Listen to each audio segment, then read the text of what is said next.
Hi! From the land of the beautiful beaches, the land of these cute faces, from the land of Manny Pacquiao, and from the land where happiness is all around, ladies and gentlemen, my name is Joseph. I'm a vlogger, a filmmaker, and welcome to the Philippines. Hello guys, I'm back for another video, and this time, we will be diving into the Philippines' capital city, Manila. Manila, Manila, I keep coming back to Manila, Manila. Wait, that's actually a song, guys. I'll link the description down below if you want to listen to that song. My singing voice is not actually so good, so please forgive me for that. But before we get into it, let me just give you some facts about my country so you get to know more. Because the more you know, the more you explore. So let's go! So I assume that at least once in your life, you have heard about the Philippines, but where exactly are we located in the world map? The country is positioned on the western edge of the Pacific Ocean along the Pacific Ring of Fire.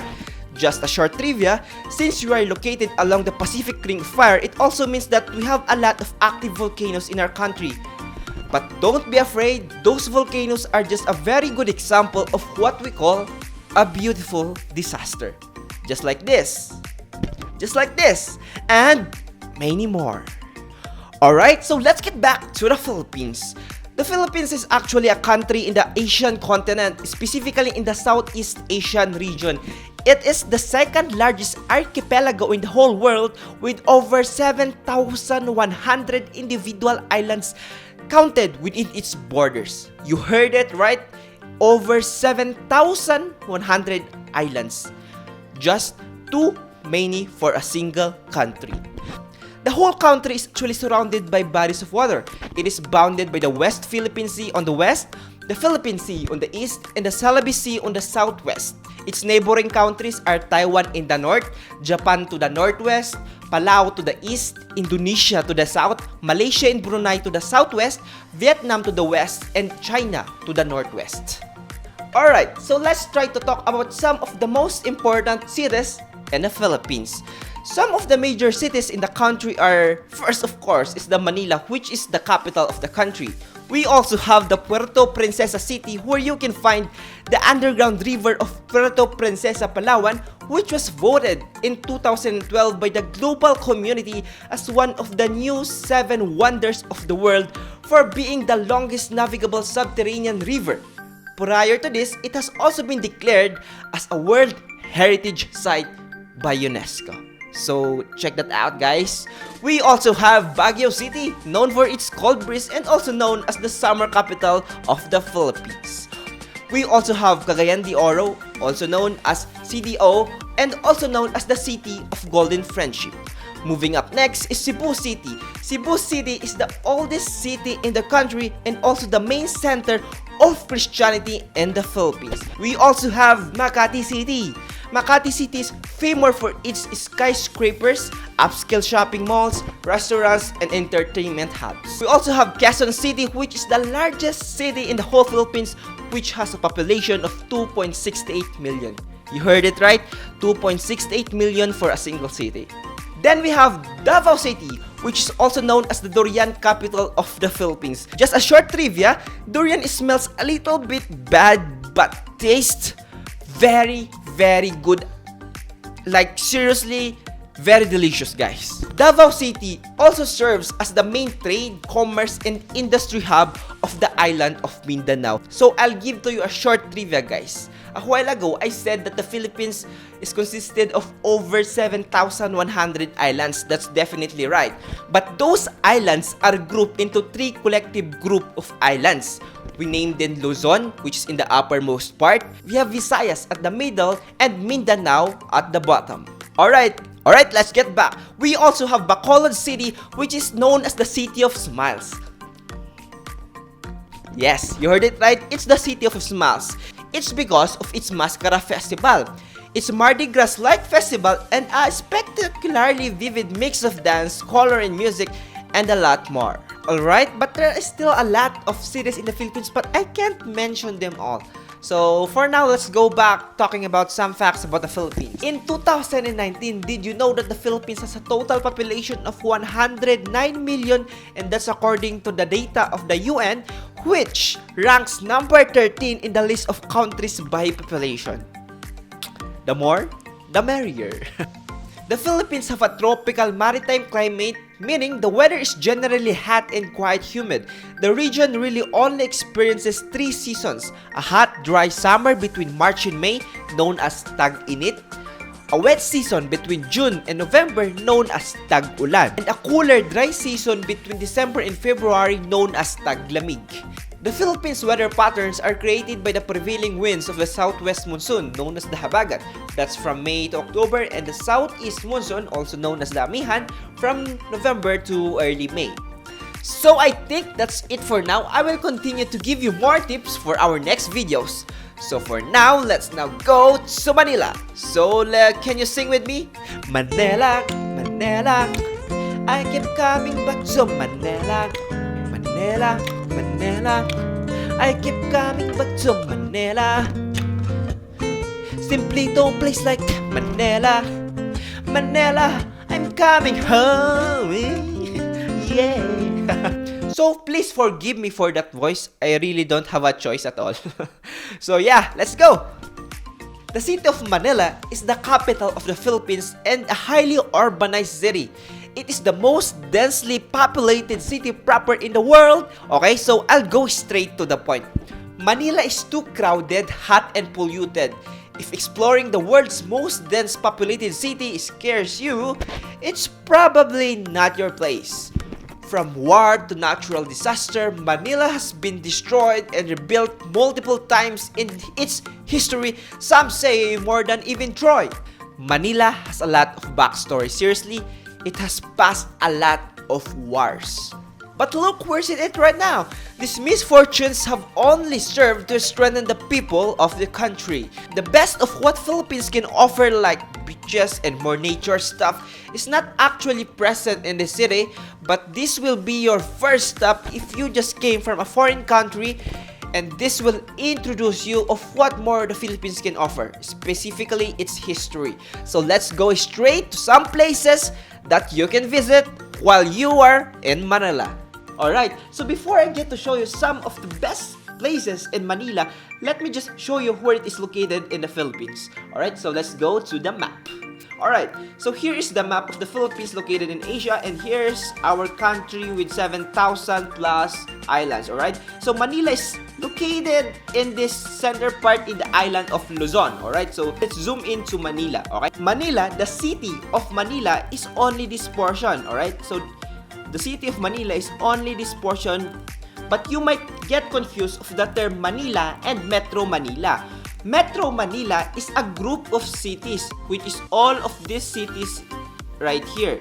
So, you have a lot of cities in Metro Manila, alright? So, it's like a collective name for this group of cities, alright? So, inside Metro Manila, you have Navotas City, Malabon City, Caloocan City, Quezon City, Marikina City, Pasig City, a lot of cities inside Metro Manila, and that includes the city of Manila. So, this time, we will just focus on the city of Manila and not the entirety of Metro Manila, because Metro Manila has a lot of cities and that's too much. So, we'll just focus on the city of Manila, alright? Let's go zoom into the city of Manila, and this is what will bring you guys. Alright, so the city of Manila has actually 16 districts. This map is not properly labeled with the 16 districts, but it's good enough to show where are we going for our tour. Our first stop would be here in Intramuros, or what we call the walled city. I will show to you that later. Then we will go to Chinatown, located in the district of Binondo. Alright, so this will be our first 2 stops. However, I also included some 3 of the best shopping malls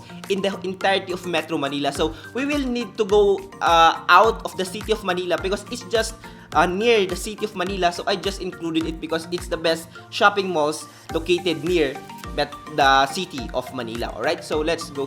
Here is the Intramuros, where will be our first stop. This is our second stop in Binondo, where we will find the Chinatown. Then we will go out of Manila to find some of the best shopping malls. Alright, so there's one here in Makati, there's one here in San Juan, and also there's one here in Taguig.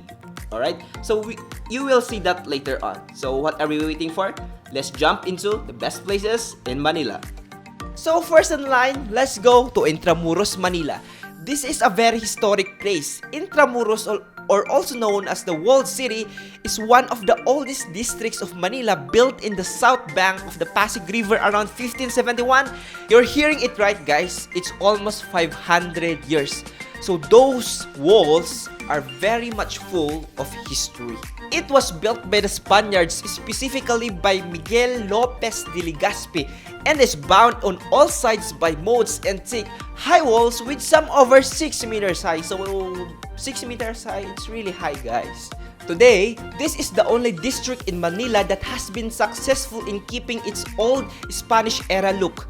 The old walls still defend the district, keeping its churches and streets untouched by the winds of modernization.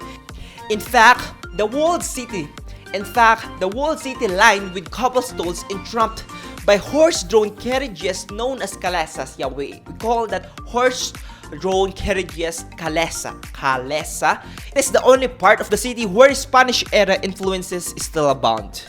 But wait, guys, Intramuros is quite wide, so here are some stops that we can visit while we are in the walled city. First stop is the mother of all Manila, Fort Santiago. Fort Santiago is arguably where Manila all began. The fort changed hands several times over the centuries. The British took over for a short period of time in the 1700s. Americans used Fort Santiago as a military installation in the early part of the 20th century, and the Japanese used it as a prison and torture chamber during the World War II occupation in the Philippines. Fort Santiago was heavily damaged by the American offensive at the end of the war. Second stop is the first among Filipino churches, the Manila Cathedral. Intramuros Plaza Roma was once the literal center of political, economic, and spiritual power in the Philippines. This small square was flanked by the Intramuros City Hall on the east side, the Governor General's Palace on the west side, and the Manila Cathedral, the seat of the Archbishop of Manila, on the south. Today, only the Manila Cathedral is open to visitors and is the only building that still serves the purpose it was built for. The present cathedral structure is not the original one that was built in 1571. The previous 7 incarnations were destroyed by fire, earthquakes, and the World War II. The present building dates back to 1958 and underwent rehabilitation in 2013. The newly reopened cathedral includes modern touches like flat-screen monitors and LED lighting, but the historic artistic details crafted by Italian masters remain the cathedral's main draw. Third stop is the one-stop cultural shop of Plaza San Luis Complex. The Plaza San Luis Complex, despite its historical look, only dates back to the 1970s. A pet project of former First Lady Imelda Marcos, the complex project comprises 5 houses built around a smaller inner plaza. The complex is designed to look like a rich Spanish Filipino illustrados residence that must have been look like the Intramuros heyday. Today, the Plaza San Luis Complex is a one-stop shop for tourists. Visitors will find a budget hotel, restaurant, shopping outlets, and tour services, and a museum within the premises. Lastly is the Galleon Trade Terminus Plaza, Mexico. Here is a little known fact about the Philippines. It is used to be administered by the Spanish as a province of Mexico. The Philippines was the Asian node of the famed galleon trade that exchanged American silver for Chinese goods.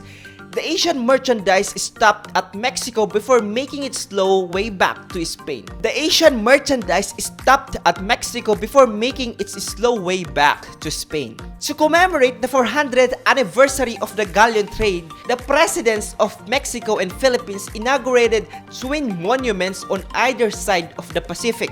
The Philippine equivalent stands in Plaza Mexico, formerly Intramuros Key Port on the Pasig River, while its Mexican counterpart can be found in Barra de Navidad, Jalisco State, the former port and shipyard for galleons heading to the Philippines. So that's it for Intramuros for now. Let's now go to Chinatown. Allegedly, this is the oldest Chinatown which is outside China in the whole world.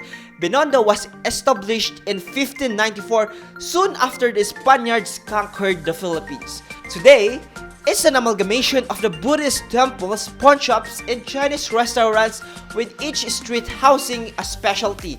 fresh Xiamen Lumpia at Puheng Lumpia House on Quintin Paredes. So that's it for Chinatown, and since Manila is a highly urbanized city, then let's go shopping. Third stop, we now go to the Green Hills Shopping Center. Green Hills Shopping Center is an indoor-outdoor with more than 2,000 stores selling clothes, electronics, and those beautiful pearls that came to define the Philippines as the Pearl of the Orient. Did you know that even the Queen of Spain was spotted in Green Hills Shopping Center shopping for pearls? Ding! Another shopping stop, let's go to Greenbelt Malls. Overseas mall developers have commended Greenbelt, the most upscale mall in the country, for being able to mix indoor shopping and dining with landscape gardens. The second floor of Greenbelt houses some of the country's top local designer brand collections. It is also home to Adora, a well-curated lifestyle department store that looks expensive and intimidating, but actually, it carries an affordable merchandise in addition to high-end goods. Lastly is the Bonifacio High Street. Not exactly Main Street, USA, but the first Main Street retail shopping area in the country nonetheless. It's almost like a shopping within a park. The wide, clean rows of Bonifacio High Street, or BHS, make up the first Main Street retail concept in the country, with flagship stores and restaurants lining both sides of this dog-friendly park. BHS, or Bonifacio High Street, was inspired by the Main Street USA concept that celebrates a work and play environment, as well as the 3rd Street Promenade in Santa Monica, California, and the Grove in Los Angeles. So that's it for our tour in Manila. I hope you learned and enjoyed it. But before we end this Manila tour, let's sing it again, guys. So can you please sing with this beautiful voice? Manila, Manila, I keep coming back to Manila. Yeah, simply no place like Manila. Manila, I'm coming home. Again, I'm Joseph, and I'll see you for our next video. Thank you for watching. Bye-bye.